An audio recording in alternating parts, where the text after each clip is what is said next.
Yo, yo, yo. This is Burialspec for the guild Second Wind, part of a horde guild on Mankirk, talking about Razuvious mind controlling in Classic World of Warcraft.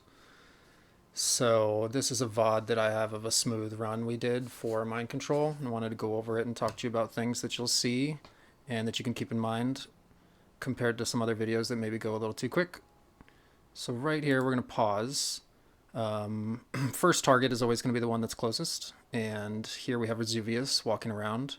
Let's see what he does. Razuvious comes a little too close to the target. If you mind control when he's too close, you're going to get aggro on Razuvious automatically, and he's going to kill you where you stand. You'll also notice we have Mind Soothe on the first target that we're going to mess with. This case, we have it being put on by another priest who's not me, so that I don't have to work on it. And our backup priest doesn't have to work on it either. Right now we're waiting for Razuvious, who's chilling here, to get moving. Now that he's moving, we're giving the call out in Discord, doing 5, 4, 3, 2. Then I say casting. Right there, right when I mind controlled him, I'm already targeting Razuvious.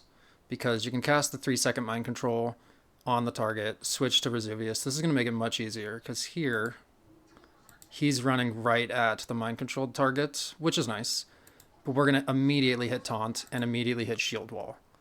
Of course, we have a parry on the first one, but with the taunt now, we can kind of just do whatever we want. While, you see here, melee DPS is going to start running in and blasting shit to shit. All the other ads get picked up by tanks. Now we have a problem with positioning. This is why this is kind of a good example, because Razuvious can be hard to move. Our theory had been, for a while, walk off this ledge here, and he'll move to the right spot. But you see he kind of cut me off. So now we have a danger because Razuvious shouts and he can kill everybody. And if he kills everybody, that's fine. But if he kills us, we're screwed. So we're hiding behind the wall here so that we're line of sight. Right now, I'm in his little hitbox because we're kind of in panic mode. You can see disrupting shouts in 8 seconds, so that's going to start killing folks. Push him back right there. So standing in his hitbox, he moved back. If we didn't have that move back, we would have called for a chance for me to spin him all the way around, and we would have just done a backup. So now he's in a decent position because you see he's behind the threshold of the wall and sort of in the corner. He can be much deeper because all we need is our targets to be able to be seen by these folks.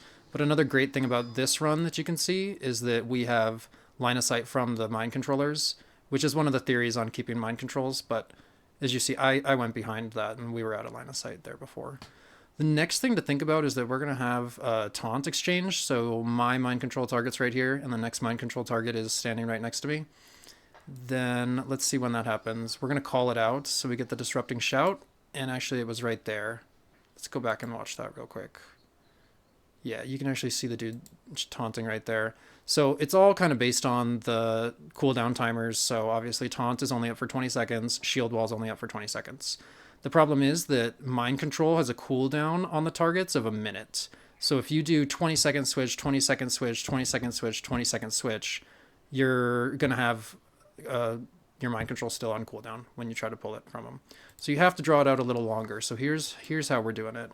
I'm pretty sure I just lost shield wall. Yeah, I just lost shield wall right there. And our other tank picks it up. I move back because it's important to not just drop the mind control there at the boss. This is actually just a quality of life thing. The tanks here are holding them, but when they have to move, too many moving parts is just going to mess everything up. So bring the mind control target back to the tanks who are just waiting here. Drop mind control. If you saw that, somebody was already waiting for it, and now they've engaged. So then I look for my next target, which must be Moon. I give it a second to start mind controlling.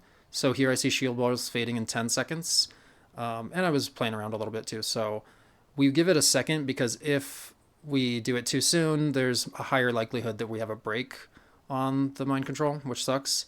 But you also can't wait too long. So only a few seconds there. When we buy a few seconds on the boss, a few seconds on the mind control, that's what equals the cooldown timers for the mind control invulnerabilities.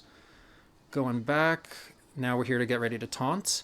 On this taunt, because this is me taunting now, I wait. So what I'm waiting to look for is his taunt is about to fall off, his shield wall is about to fall off, but we need this dude to take damage. Because if the thing is, if the understudies aren't taking damage, then we're not really utilizing them as much as we possibly can, and that's sort of the point of the fight. So here we go. Dude's taking damage. But the other thing about this that you should know is that when the taunt falls off, melee DPS can easily get hit up and die. So it looks like we have a melee DPS here who probably pulled aggro at some point during a taunt switch, and they just get clapped instantly.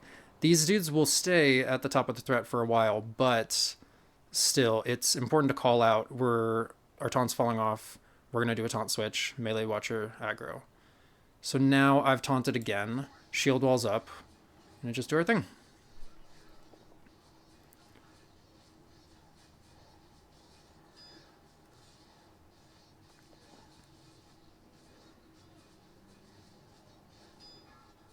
Cool.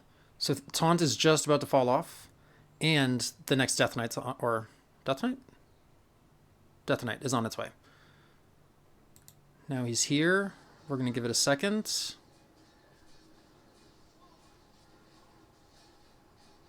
Cool. Did you see that? Now my dude's taking a lot more damage now that shield wall's fallen off.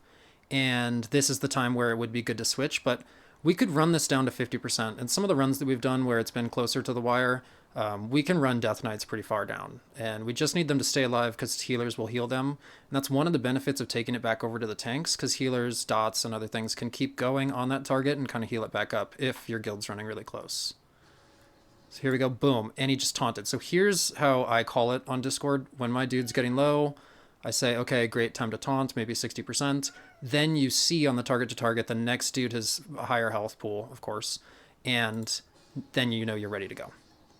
You don't want to ever guess and back up while Razuvious is still on your target and then disrupting shout the raid. So it's better to leave your target there if you can't walk it back to here, just to make sure that that's off. But I'm always keeping my eyes on the target of target, and over here, this is DBM, I think, and on my DBM timers.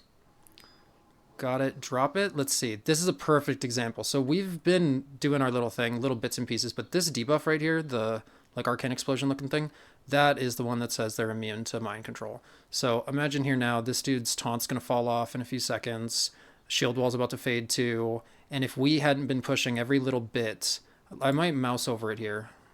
Yeah, mind exhaustion. I still have 5 seconds on mind exhaustion. Shield wall is going to fade 10 seconds, it looks like. So we're at a pretty good time, but I can't charm this dude at all. Now we can start the mind control.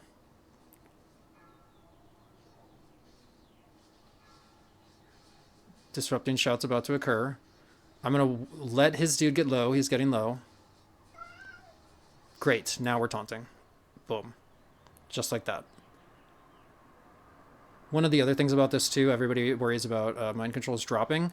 When you have a little bit of overlap room like that, that's important. But again, we can't keep them mind controlled forever. And we can't also keep one at all the time that they're up. So that's sort of the trade-off that you have. Try to get them done and back up as quick as possible.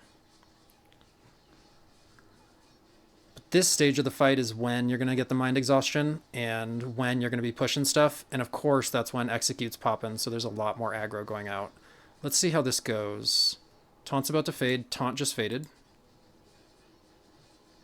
He's hitting me. My shield wall's off. Homie just got here. Ready. Now he's got the taunt.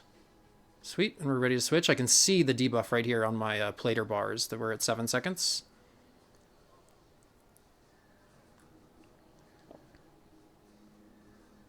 Oh, just missed the cast. Okay, bring it back. Razuvious is dead. It's going to be super important to keep it up like that, because otherwise you'll push it too quick and there can be panic. And a lot of it is kind of luck, especially in the beginning when you saw he was moving around like crazy. That's always crap. But look at this. They'll one-hit these other fools for like 1,000,000 damage. So the cleanup is incredibly easy. That's sort of my thoughts on how to do the Razuvious fight and where I'm looking and how I think the best way to do it is. Hope y'all enjoyed. Kill him.